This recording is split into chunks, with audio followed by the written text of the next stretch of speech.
নামাজ এমন একটা আমল, আল্লাহর সঙ্গে এই নামাজের মাধ্যমেই কথা বলা যায়। এই নামাজ অত্যন্ত অত্যন্ত একটা গুরুত্বপূর্ণ ইবাদত।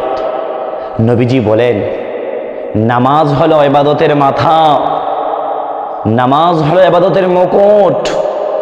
এই নামাজ অত্যন্ত গুরুত্বপূর্ণ একটা ইবাদত।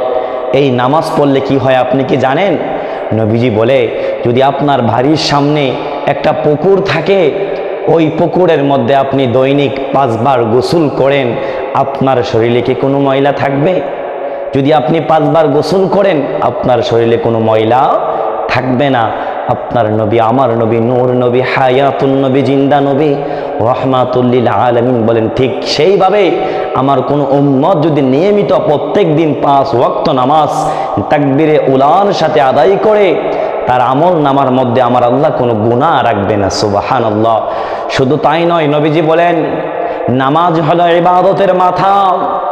এখানে আপনার আমার আমাদের সকলের মাথা যদি না থাকে, আমাদের পরিচয় পাওয়া যাবে না, আমাদেরকে চেনা যাবে না। নবীজি বলে, ঠিক সেইভাবে আপনি রোজা রাখলেন, হজ করলেন, যাকাত দিলেন, আপনি আরো অন্যান্য ইবাদত করলেন, কিন্তু আপনার ইবাদতের মধ্যে সব কিছু আছে, কিন্তু আপনার ইবাদতের মধ্যে নামাজ নাই। নবীজি বলেন, নামাজ হলো ইবাদতের মাথা।